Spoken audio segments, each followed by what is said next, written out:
Big boss Marathi जसं संपलंय, संपल्या ती कंटेस्टंट जी होती ती सगळे अचानक कुठेतरी गायब झालं असं वाटत नाही? मंडळी नमस्कार, मी सर्वेश कोले आणि तुमचं सगळ्यांचं स्वागत आहे. कोल्हापुरी हो आठवतंय का तुम्हाला? लाईव्ह स्ट्रीम वरती 3.5 मिलियन आपण दंगा घातला होता.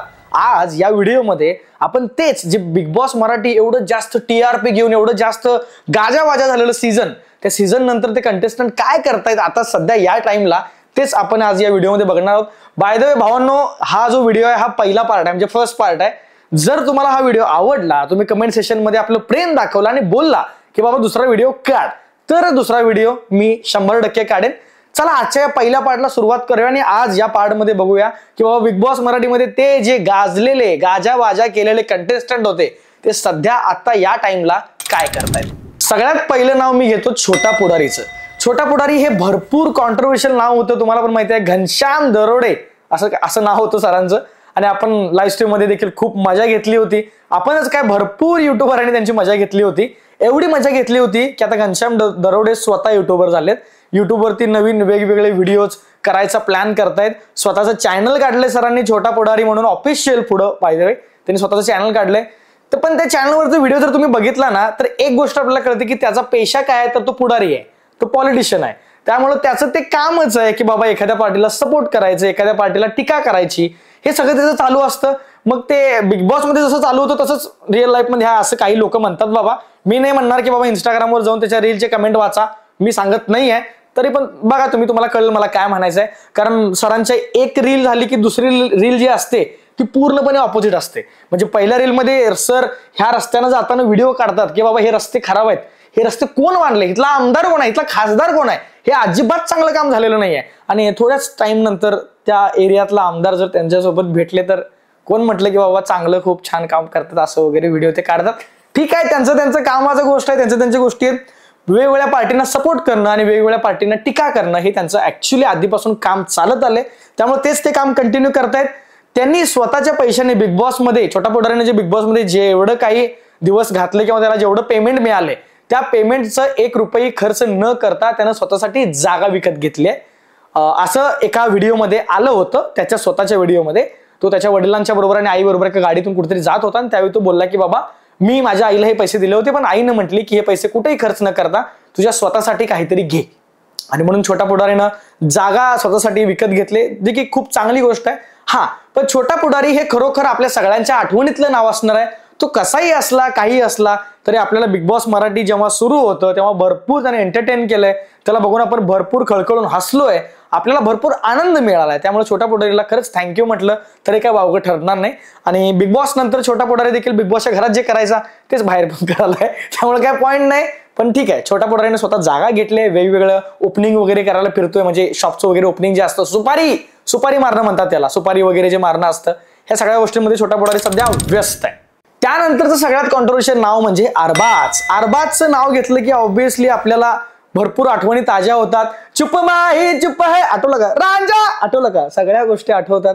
एवढं काय डोक्यामध्ये त्यांनी आपल्या मेमरीज क्रिएट करून ठेवल्यात की लाईक ते चुप माही चुप हे रांझाचं गाणंच कानात वाजायला लागतं. जो जसा धडपडून वगैरे निक्केला उचलून जे आत घेऊन गेला, जाऊ दे, पण जे सगळं होतं अक्षरशः एंटरटेनिंग होतं.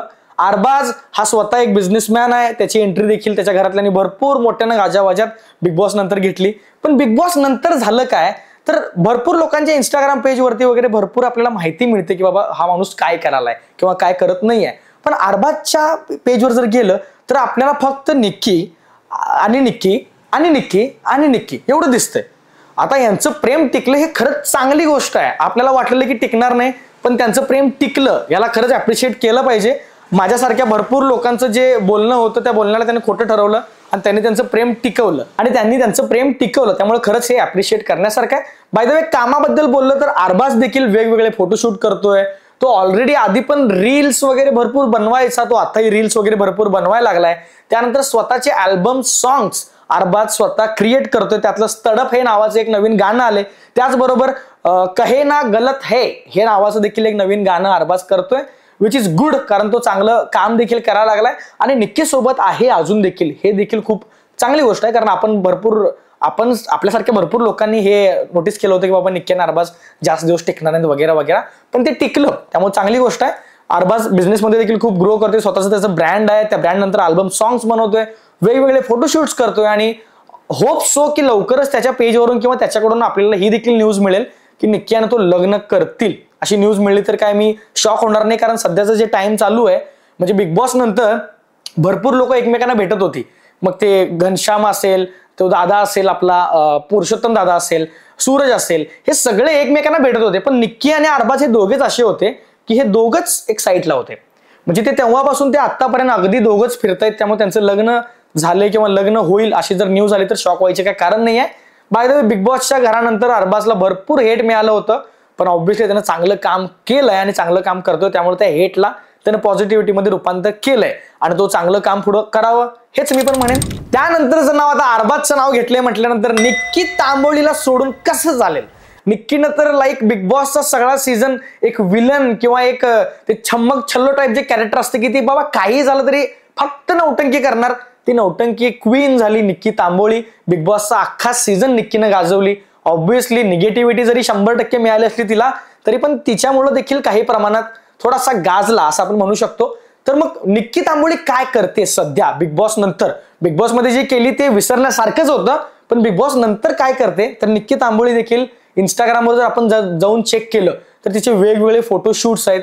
आता ते कसले फोटोशूट्स आहेत हे मी नाही सांगू शकत, मी तुम्हाला सांगणार पण नाही की इंस्टाग्रामवरती जावा आणि निक्की तांबोळी सर्च करून तुम्ही त्या इंस्टाग्रामवरची पोस्ट बघा, असं मी अजिबात नाही सांगणार. पण ठीक आहे, वेगळ्याच प्रकारचे फोटोशूट सध्या त्यांचे चालू आहेत. कामाबद्दल बोललं तर ती बेस्ट डान्सर या मोठ्या प्लॅटफॉर्मवरती ॲज अ गेस्ट पण गेली होती.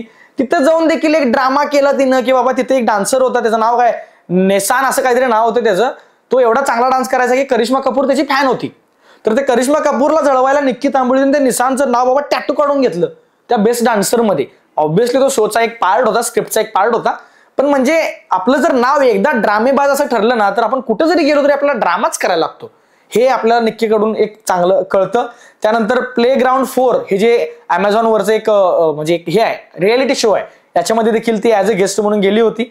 प्रॉपर ती फेमचा वापर करून घेतली आहे. अरबाजचा वापर नाही तर अरबाज बरोबर ती खरं प्रेम टिकवून ठेवलीये. अरबाज आणि तिचं लग्न होईल लवकरच, काही दिवसात असं न्यूज येईल, कारण ते 12-24 तास एकत्र असतात. त्यामुळं जे काही तिच्याबद्दल जे आपल्या डोक्यामध्ये एक होतं की बाबा ही वापर करेल, यूज करेल, असं काही नाही. त्यांचं खूप छान चालू आहे, खूप चांगलं चालू आहे. जोडी देखील खूप छान, लोक त्यांना म्हणजे लोक आवडायला लागलेत. त्यानंतर रील्स पण बनवते, भरपूर बोल्ड तिचे रील्स असतात. ऑब्व्हियसली ती काइंड ऑफ हॉलिवूड टाईप तिचे व्हिडिओज वगैरे असतात आणि त्या प्रकारे तिचे रील्स पण भरपूर चांगले व्हायरल होत जातात आणि ते चाललेत देखील. होप सो ते असंच काम करत राहावं आणि अरबाज बरोबर लग्न करावं आणि सुखी संसार करावा, एवढंच सांगेल. त्यानंतरचं नाव येते अभिजित सावंत. अभिजित सावंत हा सेकंड रनरअप होता, तो जिंकला नाही पण त्याचा दुसरा नंबर आला असं म्हणू शकतो. लाडकी बहीण, ती लाडकी बहीण नव्ह, अभिजित सावंतनं नवीन लाडकी बहीण नावाचं गाणं काढलंय. म्युझिक इंडस्ट्रीमध्ये भरपूर चांगलं काम चालू आहे. तो देखील कोण बनेगा सुपरस्टार, त्यानंतर बेस्ट डान्सर 4 या मोठ्या मोठ्या प्लॅटफॉर्मवरती ॲज अ गेस्ट म्हणून तो देखील चाललाय. भरपूर चांगलं काम करायला लागलाय. बाय द वे, अजून कोणाकोणाची नाव माझ्याकडे आहेत, पण दुसरा पार्ट जर बनवायचा असेल तर कमेंट सेशनमध्ये येऊन आपलं प्रेम दाखवायला विसरू नका. जर तुम्ही कमेंट केला तरच मी पुढच्या या लोकांच्या बद्दल किंवा पुढच्या कंटेस्टंट बद्दल माहिती तुमच्यापर्यंत माझ्या स्टाईलमध्ये पोहोचवेन. जर तुम्हाला आवडलं तर नक्की व्हिडिओ लाईक करा, कमेंट सेशनमध्ये सांगायला विसरू नका. आपण भेटू नेक्स्ट व्हिडिओमध्ये. बाय द वे, मी अजून पण वेगवेगळ्या टॉपिक्सवरती व्हिडिओ बनवले, त्याची लिंक्स तुम्हाला इथे कुठेतरी येतील किंवा तुम्हाला दिसतील देखील. हे व्हिडिओज देखील तुम्ही नक्की बघा. तुम्हाला जे हवं होतं की मी माझ्या स्टाईलमध्ये आपल्या मराठमोळ्या भाषेमध्ये वेगवेगळ्या विषयांचं संभाषण तुमच्यापर्यंत आणावं, तर त्या स्टाईलमध्ये देखील मी नवीन नवीन वेगवेगळे व्हिडिओज आपले शब्दवेडीच्या थ्रू तुमच्यापर्यंत आणतोय. त्यामुळं मूवी रिव्ह्यूज असतील किंवा त्या सगळ्या गोष्टी असतील, माझे व्हिडिओ जे मी टाकतोय ते देखील व्हिडिओज तुम्ही चांगले बघा, आवडतील तुम्हाला 100%, हेच मी सांगेन. बाकी मी भेटतो पुढच्या व्हिडिओमध्ये. आपण भेटू. Tata, bye bye.